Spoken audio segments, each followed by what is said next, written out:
Então, para haver multiplicação, tem que haver o quê? Primeiro, frutificação, para depois aumentar e depois multiplicar. Então tem os passos a seguir. Então a igreja de Deus, para crescer em quantidade e em qualidade, ela tem que passar por esses 3 passos aí. Então o primeiro passo é frutificar. Gente, como tem crente que é estéril na igreja hoje. Muito crente estéril. Nós não estamos falando de gerar filhos, nós estamos falando de gerar almas. É muito triste a pessoa ser estéril, não produzir, não gerar. Muito triste isso. Todo crente precisa gerar almas, precisa ganhar almas para Cristo, precisa estar trabalhando, saber o que está fazendo aqui na terra. Nós estamos aqui para ganhar almas. Então é preciso, primeira coisa, frutificar. Primeira coisa é que o seu ventre deixe de ser estéril, ou seja, que a sua fé, a sua vida cristã deixe de ser estéril e passe a produzir vida, gerar vida. Então, a primeira coisa é despertar a igreja, então, para ser geradora de almas, ganhar almas. Depois, aí vai o quê? Aumentar. Aumentar quer dizer que você vai começar agora um processo de falar, de transmitir, de compartilhar Cristo com as pessoas, de evangelizar. Aí depois é que vai acontecer o quê? A multiplicação. É quando você começa a ganhar as almas, então aumentou. Agora só vai multiplicar quando essas almas ganharem outras almas. Aí é multiplicação. Então veja bem, primeiro frutificar. Você começa a ganhar, a ter desejo de ganhar almas. Depois você começa a ganhar almas. E depois essas almas que você ganhou, começa a ganhar outras almas. Então vira multiplicação. Depois, fortalecidos grandemente. Na esfera espiritual, uma igreja deve sempre fortalecer-se em Cristo. 1 de Pedro 5,10 e Filipenses 4,13. Lembremos-nos sempre de que a nossa fonte suprema e abundante de poder é o Espírito Santo. Efésios 3,16, Zacarias 4,6. Bom, para que ocorra então a frutificação, o aumento e a multiplicação, o que Jesus disse que tinha que acontecer? Jesus disse para os discípulos o quê? Ficar em Jerusalém até que do alto sejais revestidos de poder. Então, ser-me-ão testemunhas. Aonde? Na Judéia, Samaria, até os confins da terra. Então veja só.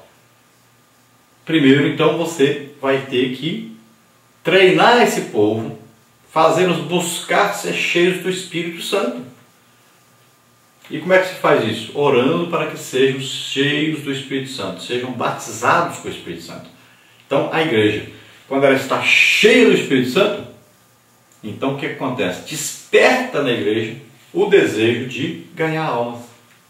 Então, fortalecido. Paulo disse, olha, quem ora em línguas edifica-se a si mesmo. Ou seja, é fortalecido espiritualmente para combater o reino de Satanás e seus demônios. Então é preciso encher-se do Espírito Santo. E isso é preciso que a igreja, então, produza esse ambiente, que a igreja se prepare para isso, que a igreja se desenvolva isso, que a igreja tenha oportunidade para que isso ocorra. Depois nós vamos ver aí, a terra se encheu deles. A igreja precisa se encher não só em determinado distrito, município, estado, região, país e continente, mas em todo o mundo. Marcos 16:15 e Atos 1:8. Então agora a igreja, cheia do poder de Deus, ganhando almas, crescendo, multiplicando, vai tomar de conta, vai ser a maioria em qualquer lugar. Como é que ocorre isso? Ocorre quando a liderança, ao invés de estar preocupada em enriquecer ou em ter posição social, a igreja, a sua liderança, estão ocupadas em evangelizar, em ganhar almas, em serem usados por Deus, em ter intimidade com Deus, em liderar espiritualmente esse povo. Tópico 2, um bebê é salvo da morte. Preocupado com o crescimento dos hebreus, Faraó deu uma ordem às parteiras no Egito para que todos os meninos israelitas recém-nascidos fossem mortos. Porém, as parteiras eram tementes a Deus e não mataram as crianças. Êxodo 1:17 e 21.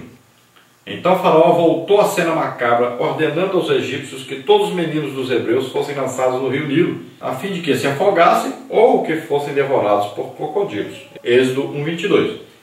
Isso mostra o quanto esse rei era cruel e maligno. Atualmente essa atrocidade está generalizada. Muitas crianças estão sendo mortas vítimas do aborto. É o infanticídio generalizado e legalizado pelas autoridades. O bebê Moisés foi salvo da morte porque seus pais eram tementes a Deus. Precisamos de pais verdadeiramente cristãos para que possam zelar pela vida de seus filhos como Moisés foi preservado da morte. Os pais de Moisés, pela fé em Deus, descumpriram as ordens do rei e esconderam o bebê em casa. Hebreus 11:23. Por mais um milagre de Deus, o neném Moisés continuou sendo criado pela própria mãe. Êxodo 2:3-10. Então esse faraó que entrou, viu o crescimento do povo de Deus, preocupado com isso, chamou então a parteira-chefe ali, as duas parteiras mais importantes, destacadas, que é claro que não haviam só duas. Então chamou e disse para elas o procedimento que era jogar no rio ali as crianças, os homens, né, que nascessem, porque assim ficariam só as mulheres depois se casariam com os egípcios e assim ele acabaria com a nação de Israel. Então veja só a artimanha maligna daquele homem. Já é uma ideia satânica isso, de se matar crianças. Infelizmente nós temos isso até dentro da igreja isso.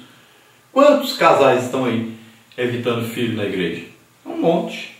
E o governo apoia, existe todo o apoio aí, toda uma logística governamental para se acabar com o nascimento de crianças. Tem países aí que até é proibido ter filhos, outros é limitado o número de filhos, e os pais, ao invés de, sendo cristãos, fazer como Joquebede aqui, Amrão, né, os pais de Moisés, esconderem a criança, criar essa criança, ter essa criança, né, confiando em Deus, não. Aproveitam-se, já que o diabo está instigando, está permitindo, está fazendo até leis, criando leis para ajudar a matar as crianças, então as pessoas aproveitam e vão no mesmo barco, na mesma viagem, né, uma canoa furada, e estão matando as crianças. Quantos filhos estão sendo evitados pelos próprios crentes? Hoje, qualquer casal que casa, a primeira coisa diz, não quero filho agora não. Mas os filhos são bênçãos do Senhor. Como é que você não quer a bênção de Deus na sua casa? Então está ocorrendo, e é muito isso. Então os pais de Moisés fizeram o quê? Descumpriram as leis, as normas de Faraó e esconderam o bebê Moisés. Através aí de um milagre de Deus, da providência de Deus, do cuidado de Deus com quem quer preservar a vida, com quem quer cumprir as normas de Deus e não dos homens. Então Moisés foi preservado, foi ali achado, encontrado, né, pela filha de Faraó, que o levou para criar. E Miriam, olhando de longe, chegou e disse, a senhora quer que eu arranje uma das mulheres aí hebreias para cuidar dessa criança para a senhora? Que elas têm experiência em cuidar de criança e tal. E ela disse, pode, arrume para mim uma mulher para fazer isso. E ela foi, então, chamou a sua mãe, Joquebede, que era a mãe de Moisés, para criar o próprio Moisés. Não sabemos quanto tempo ela ficou cuidando de Moisés, mas ela teve a oportunidade de ensinar para ele a palavra de Deus, as promessas de Deus, e teve a oportunidade de revelar para ele quem realmente ele era. Tópico 3, a mãe de Moisés, Êxodo 6:20. Então Joquebede aproveitou cada minuto que passou ao lado do seu filho para ensiná-lo acerca de Deus, da sua palavra, do seu povo, do pecado, das promessas divinas e da fé do Criador. Sem dúvida, é um exemplo a ser seguido. Então veja só, assim como nós temos no Novo Testamento, né, o exemplo aí da mãe e da avó do Timóteo, né? Então é a Lloyd e a Eunice. Então nós temos também esse exemplo dessa mãe. Que mãe maravilhosa essa Joquebede. Porque ela criou seu filho Moisés e educou-o na palavra de Deus. Ensinou para ele tudo sobre Deus, sobre as promessas de Deus. E Moisés cresceu tendo Deus no seu coração, sabendo que um dia estaria na terra prometida. E ele cresceu com essa fé em seu coração.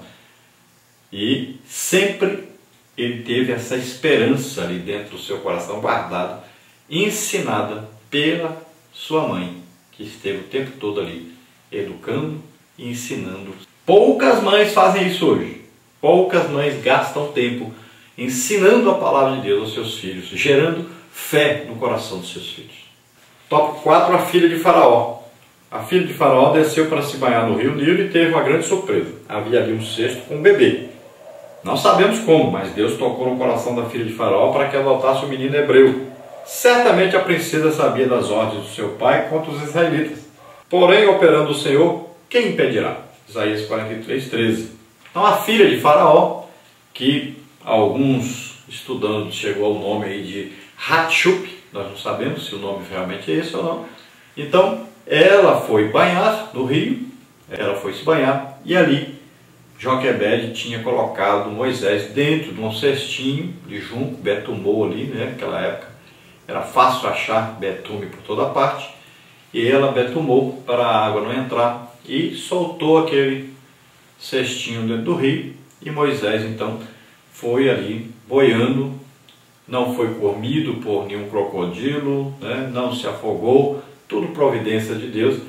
E não sabemos, parece que Deus tocou no coração daquela mulher. Na certa, aquela mulher já tinha um desejo de ter um filho e não podia ter um filho.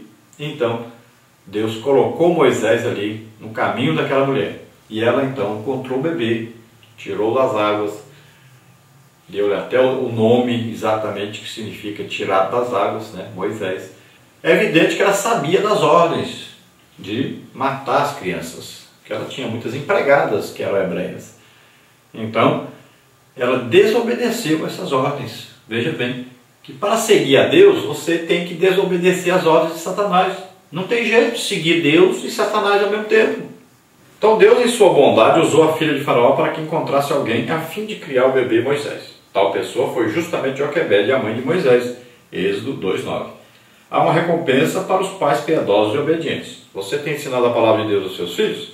Então persevere em conduzi-los no caminho correto. Provérbios 22:6.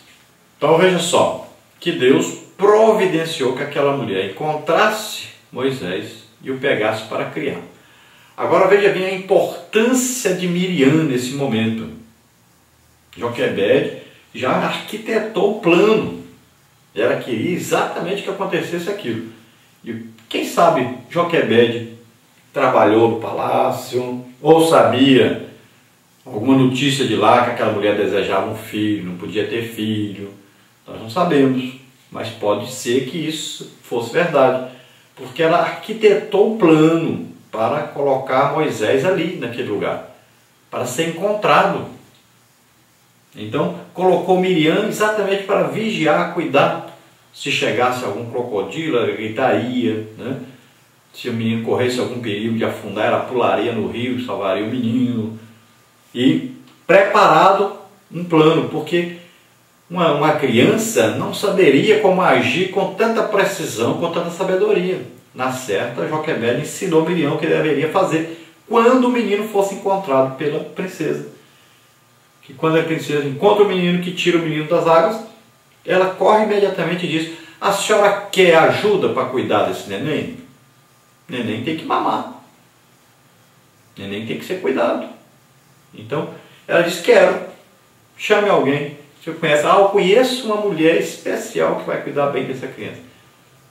Na certa deve ter dito: eu conheço uma mulher aí que perdeu seu filho e está lá com leite pronto para amamentar essa criança. E ela disse: então chama. E chamou exatamente a mãe da criança, Joquebede. Parte 3 aí, o zelo precipitado de Moisés e sua fuga.